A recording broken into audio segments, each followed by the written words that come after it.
कैसा रहा तेरे हिसाब से एक्सपीरियंस? भाई देखो, मैं बताता हूँ बिग बॉस का एक्सपीरियंस जो लवकेश कटारे ने फील करा। पता है भाई, क्या बिग बॉस स्क्रिप्टेड है?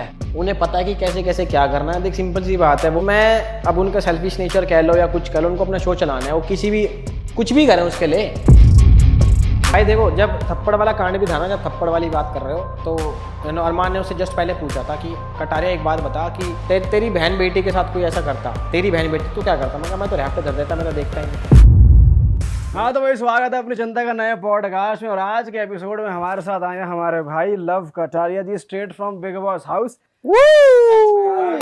वाह भाई, वाह वाह वाह वाह, थैंक्स मैन, थैंक्स भाई। सही उतारी भाई, सही अल्लाह में भी उतारी। ताली मार दे, सब मार दे। आपने हमारे YouTube कम्युनिटी का खूब नाम रोशन करा। आप पॉजिटिव इमेज लेकर बाहर निकले। ट्रॉफी नहीं आई, वो हम सबको पता है कि भाई क्यों नहीं आ पाई, पर जो आपसे उम्मीदें थी आप खरे उतरे भाई, बाकायदा। बढ़िया खेला आपने भाई, बहुत बढ़िया। बहुत अच्छा खेला आपने। और टाइम से आप जो रूम में जा रहे थे, जो आपने बताया, बढ़िया बढ़िया बढ़िया काम करे आपने वहाँ पे। जो अच्छा, मेन एक सबसे बड़ा क्वेश्चन आता है भाई, क्या बिग बॉस स्क्रिप्टेड है? अब तू होकर आया, तू सच सच बता, क्या स्क्रिप्टेड है? और अगर है तो कितना? नहीं है तो क्यों ऐसा लगता है कि सब कुछ स्क्रिप्टेड है? भाई मैंने Q&A किया था कल अपने ब्लॉग चैनल के लिए। उसमें भी एक ने ये क्वेश्चन पूछा था, मैंने वहाँ भी ये जवाब दिया था, यहाँ भी यही दूंगा कि स्क्रिप्टेड तो देखो है नहीं वो, पर वो एक बहुत वेल डिजाइंड शो है। उन्हें पता है कि कैसे कैसे क्या करना है। देख, सिंपल सी बात है, वो भी अपना 17 साल से शो चला रहे हैं यार। तो मैं अब उनका सेल्फिश नेचर कह लो या कुछ कह लो, उनको अपना शो चलाना है। वो कुछ भी करें उसके लिए। पर मेन चीज यही है कि अंदर किसी को लगता होगा कि भाई फोन था, हमारे पास फोन था ना, इस बार तो फोन फान थे, सबको लगता था कि इसमें इंस्टाग्राम चला रहे होंगे ये, या यूट्यूब चला रहे होंगे, फोन फान कर रहे होंगे। ऐसा कुछ नहीं था, उसमें एक ही ऐप थी, बीबी चैट। मेरे को भी पहले कहीं ना कहीं लगता था। इनफैक्ट जब पिछली बार एलविश आया, उसने बताया था कि भाई कुछ भी स्क्रिप्टेड नहीं होता। फिर मैं अंदर खुद जाके एक्सपीरियंस करना चाह रहा था, भाई नहीं होता स्क्रिप्टेड कुछ भी। बट क्रिएटर्स के हाथ में कि तुम्हारी कैसी इमेज वो पोर्ट्रे करें, तुम्हारा क्या ट्रिम करें और क्या चीज़ दिखा दें। वेल एडिटेड कह सकते हैं। हाँ, well designed, well edited, well known. मतलब उनको पता है कि भाई कौन सा कंटेस्टेंट किस बात पे भिनक सकता, किस बात पे ये मतलब गुस्सा कर सकता है, किस बात पे इमोशनल हो सकता है, उनको सब पता है। अच्छा, जब तू स्टार्टिंग में गया था तो तेरी और विशाल की जो एंट्री दिखाई गई थी, थोड़ा तुम्हारा खुद से ही ना वो राइवलरी शो कर रहे थे, ऐसा दिख रहा था। तूने जवाब भी ऐसा दिया ना, मैं तो इनका कंटेंट स्किप कर देता हूँ भाई, मैं ना देखता। और फिर वो दोस्ती में एकदम तबादला हो गया तुम्हारा। तो वो क्या जोन था तेरा, या ऐसा क्या मोमेंट रहा कि वो दोस्ती में सीन ये हुआ था, मेरे को भी यही लगा था। देखो, सिंपल सी बात है, विशाल ऑब्वियसली उसका क्लेम टू फेम टिकटॉक ही था स्टार्टिंग में। हालांकि कई टिकटॉकर थे जो लिटरली में वो करते थे वो कि क्या ही कंटेंट है इनका, जैसे टीम 07 हो, उनका तो स्टार्टिंग से किसी को ही पसंद था, मैं तो ना था। हाँ, विशाल का मेरे को कभी भी, मैंने बोला कि वहाँ पे स्किप कर दिया था, पर मेरे को कभी भी उसके लिए ना बाहर से भी ऐसी कुछ फीलिंग नहीं थी कि क्या है क्या नहीं है वहाँ पे। हालांकि मैंने बोला सब चीज़ें स्किप करता हूँ, मैंने असली चीज़ बोली।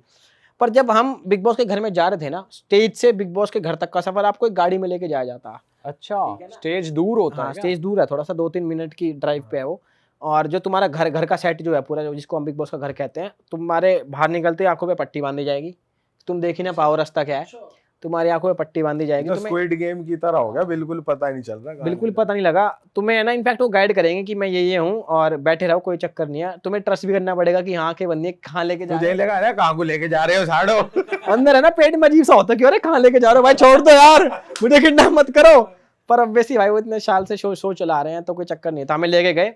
अब अंदर 4 जने ऑलरेडी थे, शिवानी, रणवीर, सना मकबूल और वड़ा पाव गर्ल चंद्रिका जी। तो हमें जिस गेट से एग्जिट लेते हैं ना, वहाँ पे वो हाथ पकड़ के लेके जाते हैं आपको कि हाथ पकड़ लो, ऐसे ऐसे सीन है। और एक अगर स्टेप्स भी आएंगे, लैडर्स आएंगे, तो कह देंगे कि आगे सीढ़ियाँ हैं, देख के चलना, आपको गाइड करते रहेंगे हाथ पकड़ के। तो हम उनकी बात सुन रहे थे, फिर उन्होंने हमारी गेट पे ले जाके ना पट्टी उतार दी।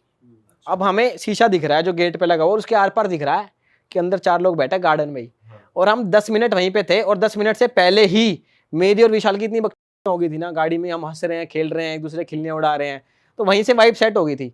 और बाहर हम 10 मिनट खड़े हैं, वहाँ पे भी हम बातें कर रहे हैं, हम कह रहे हैं देख कैसे बैठे हैं, ऐसे ऐसे बातें चल रही हैं। फिर हम अंदर घुसते हैं तो उनके साथ बात करी। अब बॉन्डिंग बढ़ी कहाँ, जो आपका क्वेश्चन था कि क्या होगा एकदम से ऐसा, तो भाई सीन ये हुआ कि हमारे बाद अब एंट्री होने किसी की, दीपक जी की एंट्री हुई 4 घंटे बाद। अच्छा, ठीक है, अब हम घर में 6 ही लोग हैं। अब ऑब्वियसली मैं विशाल के साथ आया हूँ तो मैं तो ज़्यादा उससे बात करूंगा ना। अब उनको मैं जानता, अब जानने लगा हूँ। विशाल से तो मैं अभी 15-20 मिनट पहले से जान रहा हूँ, स्टेज पे भी बात हुई हमारी। तो हमने 4 घंटे इतनी मस्ती करी, इतनी मस्ती करी, रणवीर भाई की भी टांग खींची। इनफैक्ट वो शिवानी लड़ रही थी कि मुझे सिंगल बेड चाहिए, हम उसके उसमें भी जा रहे थे। तो 4 घंटे में ही इतना वो हो गया बॉन्ड, सामने 7 बेड ले लिया, तो वो बढ़ता बढ़ता बढ़ता बढ़ता एकदम से वो हो गया। सही दोस्ती, सही बढ़िया दोस्त है मेरा वो। बट सही हो गई, क्योंकि भाई कोई तो चाहिए अंदर, वरना तो घर काटने को दौड़े भाई। स्टार्टिंग में तो फिर भी नहीं दौड़ता भाई, 20-25 दिन के बाद तो ऐसा हो जाता है कि हाँ कहाँ हैं हम। लेकिन ऐसा लगता है कि भाई ये क्या कहाँ लोगों में फंस गए। जैसे तू कह रहा 5 दिन तक मैं बढ़िया था, उसके बाद ये लग जाता है कि भाई यार अब चैं चैं यार बहुत सुन ली, लोगों की अनजान लोगों की कुछ भाई करो। स्टार्टिंग में तो 3 दिन है ना हम सब हंस खेल रहे कि कोई टास्क नहीं मिला था बिग बॉस की तरफ से, फोन फान मिल गया पर टास्क नहीं मिला। जब शिवानी और नीरज भाई नॉमिनेट हो चुके थे तो हम खेल रहे कि चलो खुद ही एक्टिंग का टास्क कर लेते हैं, खुद ही सबके बारे में एक वर्ड बताओ। तो एकदम से क्या होता है ना कि 4 से 5 दिन के बाद आपको लगता है कि यार ये किस टाइप के बंदे हैं, मतलब अजीब से हैं, सेंसलेस बातें कर रहे हैं, या तो कुछ इंटेलिजेंट बात करो, कुछ प्रैक्टिकल बात करो, कुछ इंटेलेक्चुअल बात करो। तुम बात कर रहे हो बेमतलब की बातें, और साले बेमतलब की बातों में तो मजा आता है तेरे को भी और हमको भी। बिग बॉस का गेम ही बेमतलब का है। तू वहाँ क्या इंटेलेक्चुअल बातें करेगा भाई, तू क्या करेगा और खास? तू वहाँ किसी के क्विज में गया है? सुनो सुनो मेरी बात सुनो। बेमतलब की बातों का मतलब मेरा ये है कि फॉर एग्जांपल मैंने सुबह एक बात करी कि यार आज तो खाने में नमक कम था, ठीक है। अब उस बात को दोपहर को कहेंगे खाने में नमक कम था तो स्वाद नहीं आया। अब उसी बात को सेम वो 5 बजे कहेंगे खाने में नमक कम था स्वाद नहीं आया, तो यार मेरे पेट को भी मजा नहीं आया। और सेम बात को मतलब वो 10 बार बात करते हैं, वो बोरिंग लगने लग जाती है, आपको इरिटेटिंग लगने लग जाती है लोगों की मुद्दा बात। खींचे जा रहे हैं। हाँ मुद्दा होता ही नहीं ना, वो मुद्दा क्या है, खाने में नमक कम है, मुद्दा थोड़ी है। मुद्दा वो होता है कि आपको किसी की बात पसंद नहीं है, आपने कुछ आर्गुमेंट करा, तो मुद्दा ये है कि उस बात पे लड़ो कि हाँ भाई कौन सही है कौन गलत, समझ रहे हो ना। अब ये क्या बात है कि नमक कम लगा तो डाल लेना भाई, नमक कम था तो डाल ले, किसी ने तेरे हाथ थोड़ी बांध रखे हैं, समझ रहे हो। तो वो बेमतलब के मुद्दे होते थे, और बेमतलब के मुद्दे कई लोगों के बहुत थे वहां पे। चंद्रिका जी के बेमतलब के मुद्दे थे। अरमान को तो मैं वहीं पे डिप्लोमेटिक कहता था, वो मानता ही नहीं था। मगर तू है भाई डिप्लोमेटिक यार, मान जाए इस बात को। मैंने चिट्ठी में भी लिख के दिया था उसको जब बिग बॉस ने मांगी थी। तो इन चीज़ों पे, इन हरकतों पे बड़ा इरिटेशन फील होता है कि यार क्या बंदे हैं, जाओ ना यहाँ से, आंखों के सामने से। मैं बैठता नहीं था उन लोगों के साथ इसलिए। भाई ये बता कि जो अरमान भाई की बात आई है, तो चांटे का मुद्दा बहुत तगड़ा उछल गया उसमें भाई। तूने बाहर आके देखा वो पूरा सिनेरियो क्या हुआ था, वो एपिसोड देखा? उसकी इमेज थोड़ी हो गई भाई, कटारा ने साथ नहीं दिया, साथ देना चाहिए था। बाहर आके भी तुझे बहुत सुनने को मिला होगा। मतलब मिक्स्ड होगा, मिक्स्ड ओपिनियन होगा। बिल्कुल। मेरे को तो जब बाहर वाला था ना, जब घर वाला अंदर, तो अंदर भी बिग बॉस ने मेरे को इन्फॉर्मेशन दी थी। जब बाहर वाला इन्फॉर्मेशन मिलती थी ना, तो बिग बॉस भी चालू, उसने भी दोनों साइड की इन्फॉर्मेशन दी। कोई विशाल को सही बता रहा, कोई अरमान को गलत बता रहा, मतलब अरमान को सही बता रहा। वो सच निकल गया मुझसे। तो भाई सीन ये हुआ कि मेरे को विशाल की चीजें मेरे को अंदर भी बता रखा था। मैं कहा भाई मुझे गलत क्यों लगा, क्योंकि उसने कान में बोला था और 3-4 चीजें और करी थी उसने, या बोली थी या मैंने भी बोली थी, जिनकी वजह से मैंने उसको जज किया था। और वो बात उठी वीकेंड का वार पे, तो मैंने उसको गलत बोला। अब भाई मेरा नेचर ही ऐसा, अगर मेरा कोई दोस्त भी है, इनफैक्ट यहाँ पे चलो बाहर की बात कर लूँ, एलविश भी है। अब एलविश को अगर मेरे को कोई उसकी बात गलत लगी ना, मैं उसके मुंह पे ही कह दूंगा कि भाई यहाँ पे गलत है, मेरे को पसंद नहीं बात, सही कर इस चीज़ को, या तो ऐसे सही हो जाएगी ये चीज़। मैंने अंदर भी वही सेम चीज़ करी। अब मेरे को सब ये टारगेट कर रहा है कि साथ क्यों नहीं दिया। भाई साथ तो दिया ना, साथ जब ना देता मैं, अगर थप्पड़ पड़ने के बाद मैं उसके साथ घूमना छोड़ देता, उसके साथ टाइम स्पेंड ना करता, या उसको एकदम कॉर्नर कर देता। सबने कॉर्नर कर रखा था, बाथरूम में मैं बैठा था 2 घंटे, मुझे पता है ना कैसे बैठा था। सब कोई नहीं बैठ रहा उसके गैल, वो भी बेचारा अलग अलग था। मम्मा का मैं, हमें पता है ना क्या चीज़ें होती हैं।